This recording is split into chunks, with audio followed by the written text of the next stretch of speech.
Hey, welcome to another video from the Outdoor Analyst. Today I have an incredibly fun video for you. I am really excited about this. I just saw, it's the Dutch Bushcraft boys do a video of the 5 most influential knives in their lives. And I thought, wow, what a cool video. They said, you know what, everybody throw out their 5 favorites that kind of changed their life. And that's kind of like a challenge to the knife world. And I love it. I hope this really spreads like wildfire.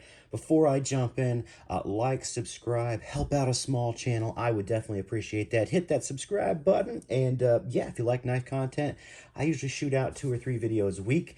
I'm doing this one ahead of time. I'm going to be doing some wild adventures in the mountains. So I might not be able to respond to comments super fast to this, but just probably not unless it's at nighttime and I have time. I'm not sleeping while camping.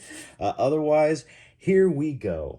I wanted to start off with, I think one of the most pivotal things is that's the knife that you really started off with in the very beginning. And honestly, what got me into knives, and I think the first knife my dad ever, big knife my dad gave me and my brother as well, I think actually shaped our lives pretty well. I ended up with an old Buck 119 Special. And this thing has been all over the country with me. I know I've had this thing since I was literally like, I don't know, 8 years old, sitting in a drawer. This was my big belt knife to go with me on adventures, to go hunting, to go everywhere with us.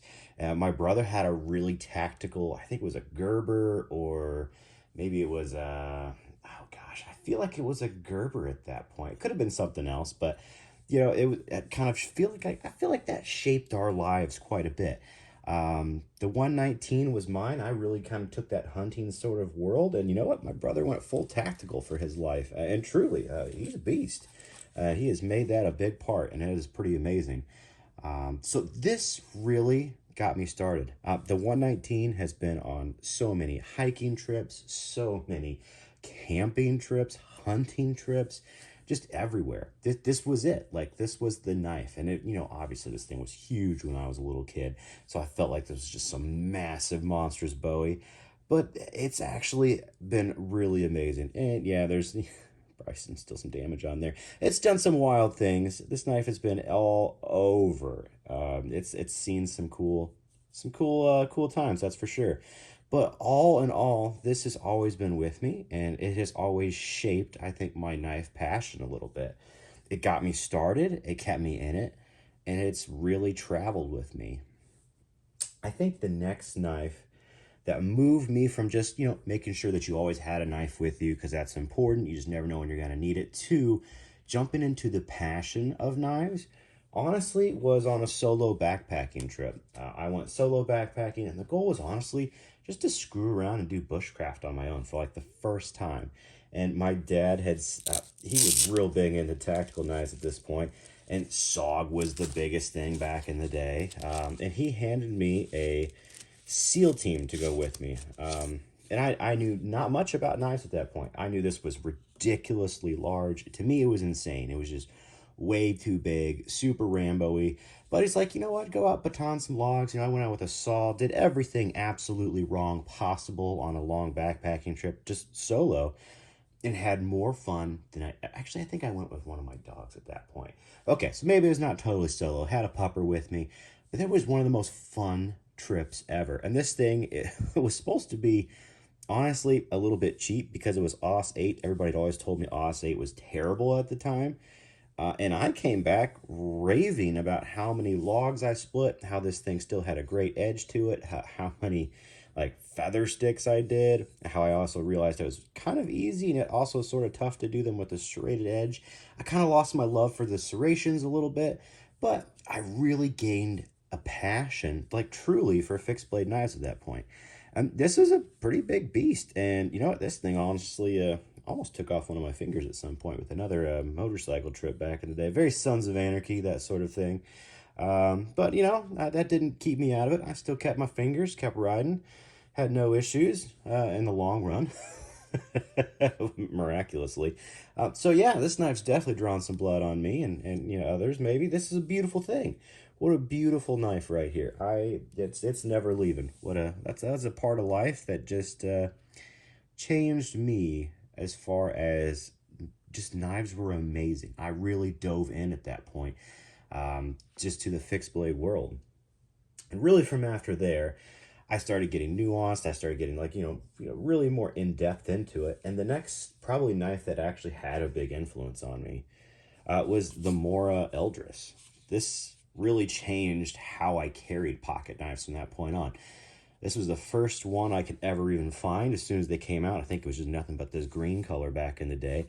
And as soon as it came out, I thought, man, this is so ridiculously small. I want to put a clip on this, carry it for work every day. And I did. I carried this for a year. And what I actually ended up turning this knife into was my backpacking knife for real. I went from this to pretty much the smallest and lightest knife possible. And I've done, 50 milers with this sucker, and I've started tons of little fires with this, and people just usually laugh, and then they're like, oh, wow, that's actually great. Zipping open mountain houses and putting in miles and just realizing how light this package is. No, I never use the clip when I'm backpacking. That's the dumbest thing you can do. I've seen a lot of people lose knives that way. It's always in a pocket. But this thing has been everywhere. And it was kind of the realization that you could go out with a cheap knife, a cheap steel. This is 12C27. There's nothing special about it. This knife is incredibly ergonomic for a small fixed blade. And most people just laugh. They think it's cute. They see the green color and they're like, oh my gosh, what is this guy doing? And then you just rock with it. And you just create a fire on your own. Because usually I really like backpacking. If I'm in a place where I know there's going to be wood, I like taking my own stove with me. Just a little miniature wood stove for water and all that.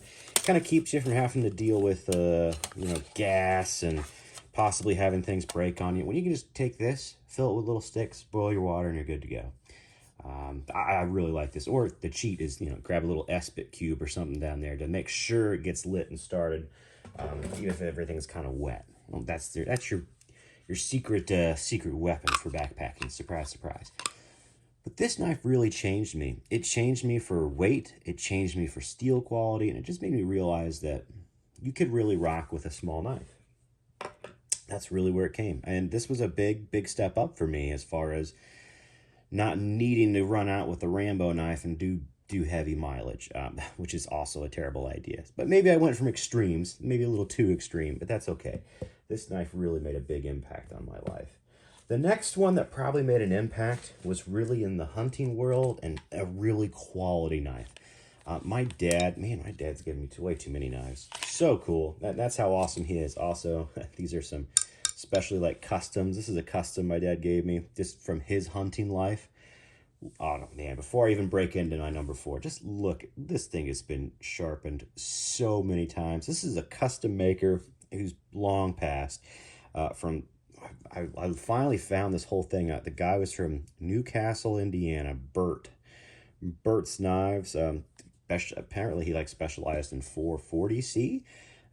So pretty cool. Apparently he had a pretty good heat treat with it. This knife is insane. This is zipped up probably more deer than I'll ever do in my lifetime, which is just freaking awesome. And it's super comfortable.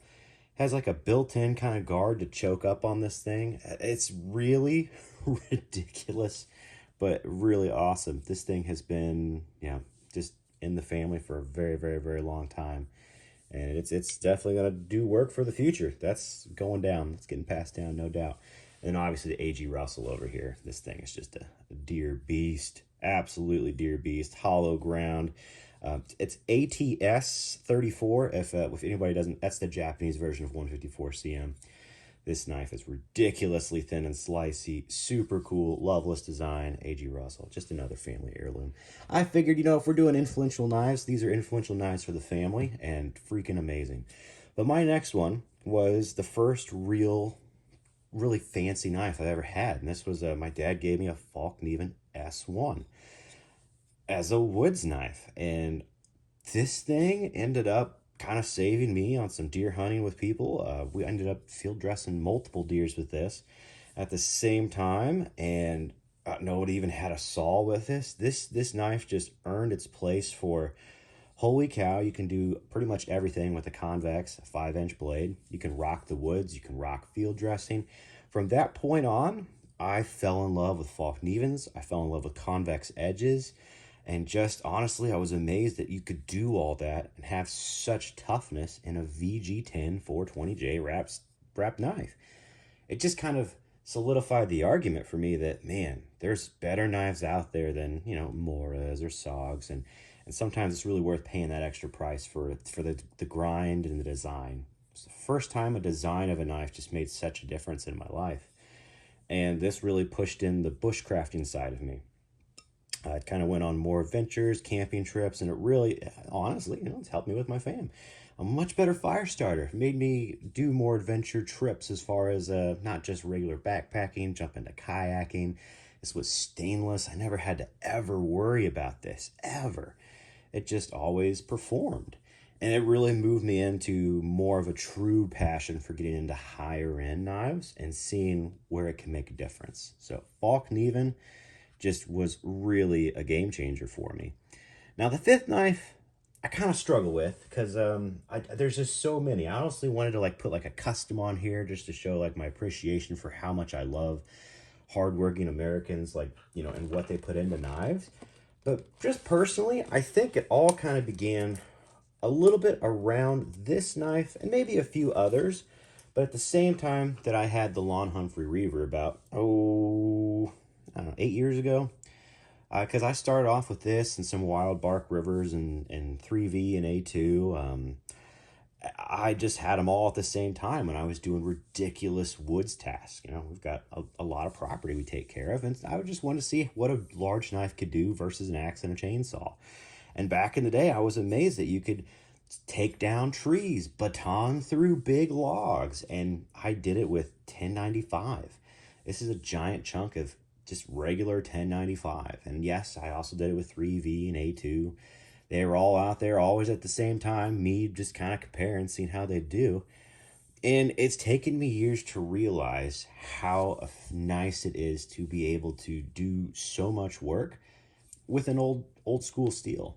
I think that's really the lesson I learned from this knife, is that one, you can absolutely baton all the logs that you need for fireplaces, for firewood, without having to use any axe work. You can kind of substitute a hatchet for a large knife and do incredible firework. I love big knives. Big knives allow you to just dominate the woods. They really do. Yeah, they're huge. Yeah, it's a pain in the butt to carry with you, but you have a ton of capability, and you can also be pretty darn safe with them as far as splitting logs out, not having to swing an axe at the end of the day when you're truly exhausted. And if you ever put in a day's worth of work in the woods, swinging axes around and chainsawing, it's freaking exhausting, which is awesome. It's a beautiful thing, It's not a curse. It's a wonderful thing. It's doing work, and sometimes it's nice just to be able at the end of the day not have to, swing an axe, do a little less work, be a little safer. Now that I've got wee ones, I love big knives. They're very safe around the campsite, especially if you don't want to swing a hatchet around when who knows what's going to be running around or throwing stuff. It's a really cool knife. So I just kind of wanted to put this here to really show big knives, I think. And for big knives, for me, this was one of the ones that started it all, and I ended up going back to it. And it's kind of like taking the cake for me as, being the big knife that I use consistently now. Well, this and also a cheaper Ontario. Everybody, I love the SP5. I could have thrown the SP5 in here too, but I had this way before the SP5, my original one, Reaver. And yeah, I think this just fits that bill for the large knife that kind of let me know old school steels rock, custom makers are really cool. It kind of brought a whole bunch of things together, and large knives just rock the woods. And these have probably, there's been a lot of knives that have shaped my life recently, as far as really doing pocket carry and stuff like that. But it all kind of began here. And honestly, it all started back, my dad was cool enough and, was like, what, you are mature enough to have a knife. A full fixed blade was 8-ish. I guess I was probably, no version of mature when you're 8, let's be real, but a little bit. And nobody cared back in the day. This was a game changer. This has just stuck with me for life. This really got me passionate. This really changed my just perspective on what a fixed blade could do. This really showed me how awesome and amazing higher end knives could be. And then this big sucker just kind of brought it all together, just letting me know how capable large knives. You don't need incredible steels to rock the woods, to rock the outdoors. And yeah, I think these are probably a good representation of, what influenced me the most. And then obviously the family heirlooms, man. Deer hunting's in the it's in the blood. If you're in the Midwest, you are a white-tailed deer hunter. At least you should be, or at least go at some point. And there's no time that's too late. You can start when you're 60 or 70. It does not matter. Just get into it. Have a blast. It's exciting. And oh my gosh, there's just so many cool stories that go along with these things in the family. They're amazing. They are absolutely amazing. And you know what? That's older than me. That's a beautiful thing. This one's not by any means, but still definitely part of the family. Definitely getting moved down. It's going to be a part of a whole lot more deer hunting stories in the future. And that's just a wonderful, wonderful thing. So, yeah, I hope this was fun. What are the 5 knives that influenced you the most? These aren't my favorites. These aren't the best. But these are the ones that I feel like really do matter. And I think they have had a very big impact on my life and how I do things and how my family does things too. Very, very, very cool. So yeah, let me know what yours are. Obviously, you don't have to pick super nice ones for the most part. These are pretty inexpensive down here, which is the way it should be. I feel like this is super, super cool. I may take a little bit to get back to comments. I'm probably in a different state right now. Who knows if there's going to even be signal where I'm at. But anyway, I can't wait to check out what people's thoughts are on this. I thought that was such a cool concept by Dutch Bushcraft boys. That was amazing. So yeah, let me know what your 5 are. Let me know what you think of these. Did you get into that? How'd you get into it? Like, where did you start with knives? What brought you into it? Could be way later in life. That doesn't matter. You don't have to start off on it as a kid. It's just interesting to see, how people get into the hobby, how people just get into using these as tools, which is super cool. So anyway, I'll stop rambling. I'll catch you on the next one. I'm super excited to kind of hear everybody else's take on their top 5. Alrighty, catch you on the next one.